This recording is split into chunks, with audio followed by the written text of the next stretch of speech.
கணைய புற்றுநோய் என்றால் என்ன? கணைய புற்றுநோய்க்கான காரணங்கள் மற்றும் அறிகுறிகள் பற்றி பொதுமக்களிடையே விழிப்புணர்வை ஏற்படுத்துவதற்கான நோக்கத்தில் ஜெம் ஹாஸ்பிட்டலின் சீனியர் கன்சல்டன்ட் மற்றும் surgical gastroenterologist doctor Srivatsan Gurumurthy பங்கு பெறும் சிறப்பு பேட்டியை தற்போது பார்க்கலாம்.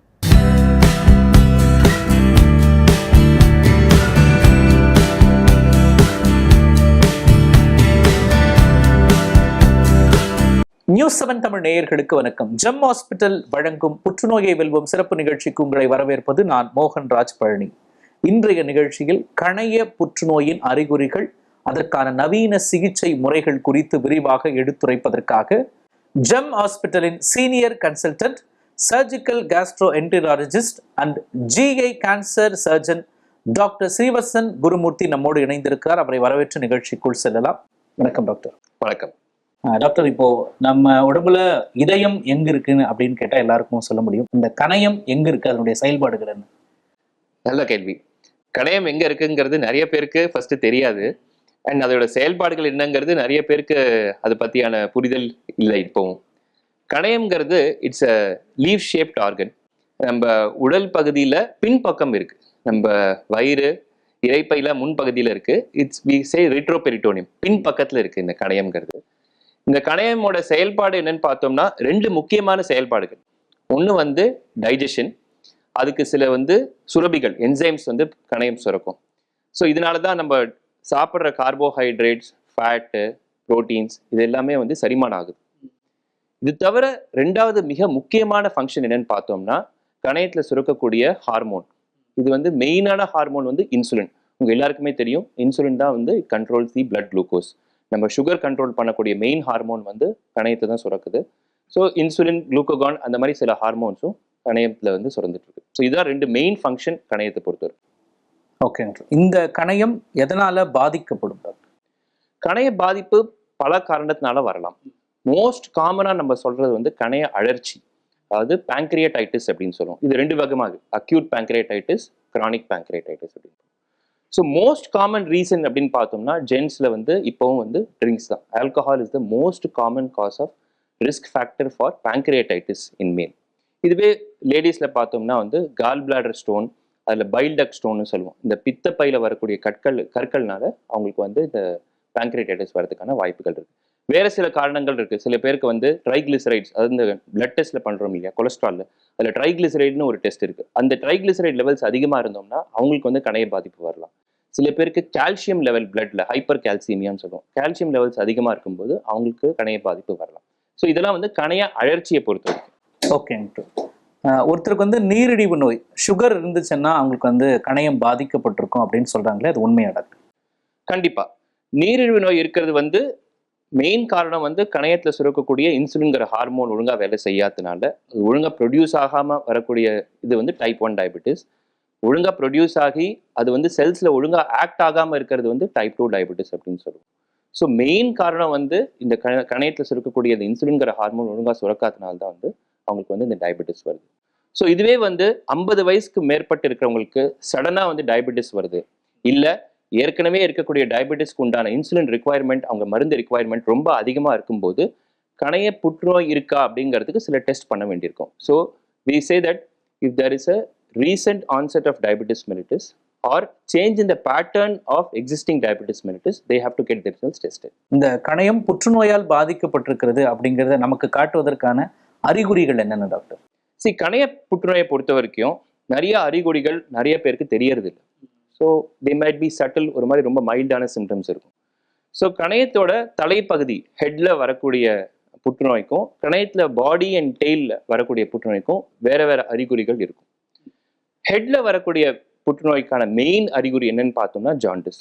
கண்ணு மஞ்சளா இருக்கும், யூரின் மஞ்சளா போகும், உடம்புல அரிப்பு இருக்கும், மோஷன் வெள்ளையா அல்லது கிளே கலர்ட் ஸ்டூல்ஸ் அப்படின்னு சொல்லுவோம், அது இருக்கும். அதான் மோஸ்ட் காமன் சிம்டம். ரெண்டாவது மேல் வயிறு வலி, ஒரு மாதிரி ஒரு டல் ஏக்கிங் பெயின் இருந்துகிட்டே இருக்கும், வலி இருந்துகிட்டே இருக்கும். அந்த வலி மேல் வயிறில் மட்டும் இல்லாமல் அப்படியே பின்புறமும் ரேடியேட்டிங் டு த பேக் அப்படின்னு சொல்லுவோம், அது மாதிரியும் இருக்கும்.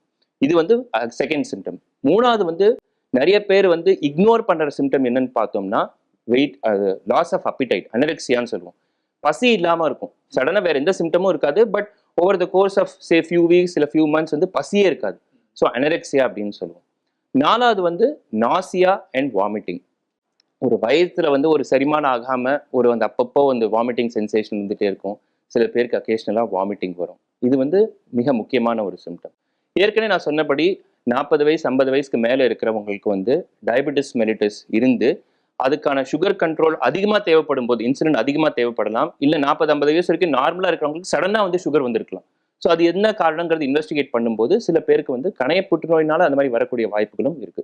ஸோ இந்த மாதிரி சைன்ஸ் அண்ட் சிம்டம்ஸ் இருக்கிறவங்களுக்கு மெயின் ஒன் மோர் சிம்டம் என்ன சொல்லணும் அப்படின்னா வெயிட் லாஸ்.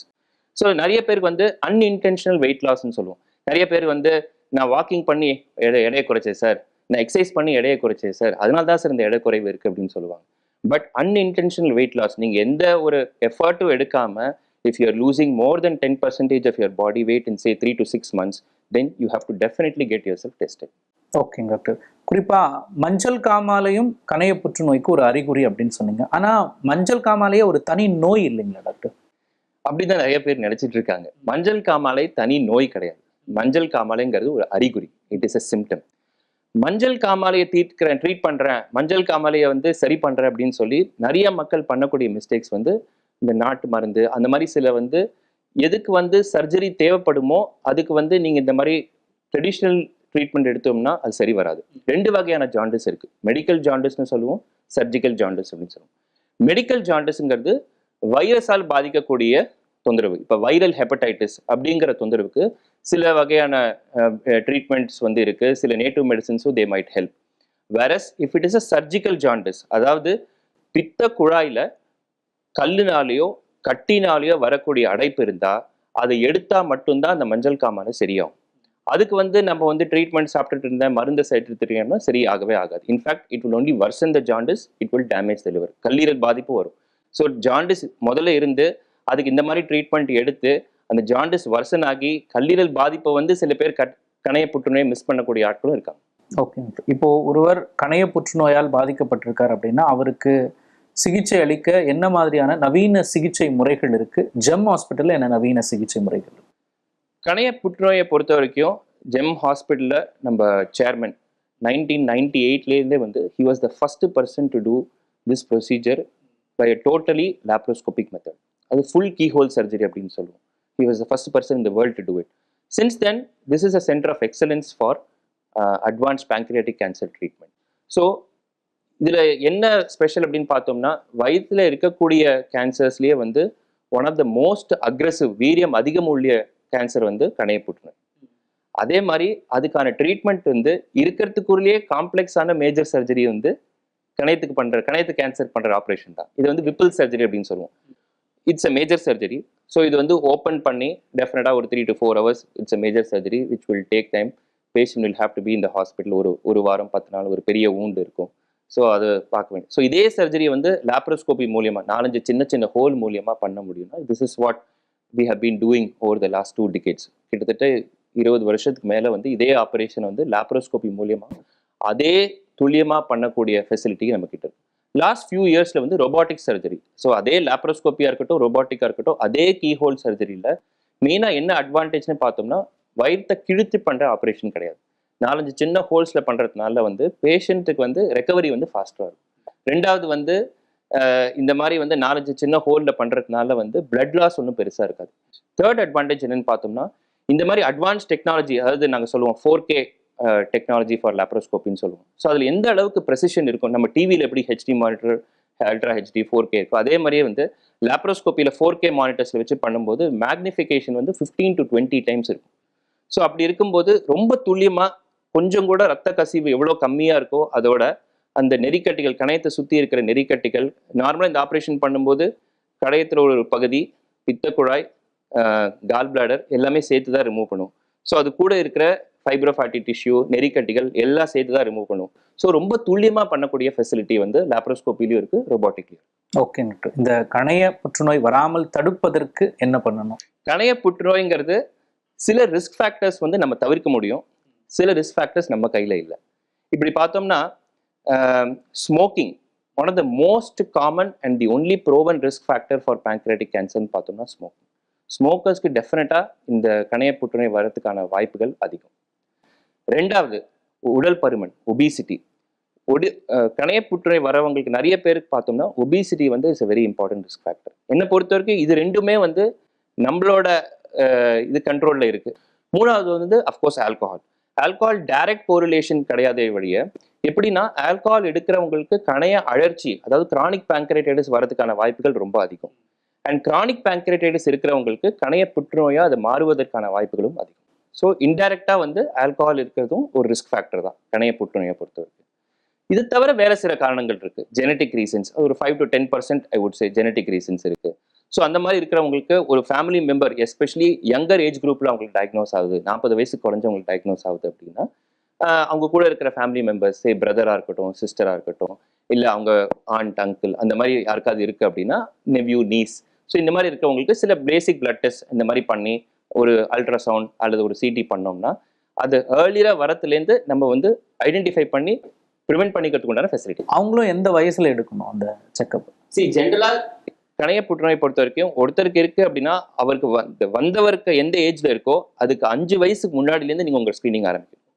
இப்போ உங்க ஃபேமிலி மெம்பர் யாராவது ஒருத்தருக்கு 40 வயசுல இருக்கு அப்படின்னா 35 வயசுலேயே நம்ம வந்து ஸ்கிரீனிங் ஆரம்பிக்கும். பட் எல்லாருக்கும் அது பண்ணணுமான்னு கேட்டா அது கிடையாது. 5 to 10% ஆஃப் த பாப்புலேஷனுக்கு மட்டும்தான் இந்த கணைய புற்றுநோய் வந்து ஃபெமிலியலாவோ ஜெனட்டிக்காவோ வரதுக்கான காரணங்கள் இருக்கு. ஸோ இது வந்து எப்படின்னா எல்லாருக்கும் இப்போ டெஸ்ட் பண்ணுமான்னு கேட்டிங்கன்னா அது பண்ண முடியாது, சாத்தியம் கிடையாது. ஸோ அந்த மாதிரி இருக்கிறவங்களுக்கு ஒரு ஜெனட்டிக் டெஸ்ட் ஒன்று பண்ணுவோம். ஸோ இது வந்து BRCA ஜீன், அதனால வந்தக்கூடிய கணைய புற்றுநோய் அப்படின்னா BRCA ஜீன்கிறது ப்ரூவ் பண்ணிட்டோம்னா அப்போ அவங்க ஃபர்ஸ்ட் டிகிரி ரிலேட்டிவ்ஸ்க்கு இந்த டெஸ்ட் பண்ணிக்கிறது வந்து யூஸ் இருக்கு.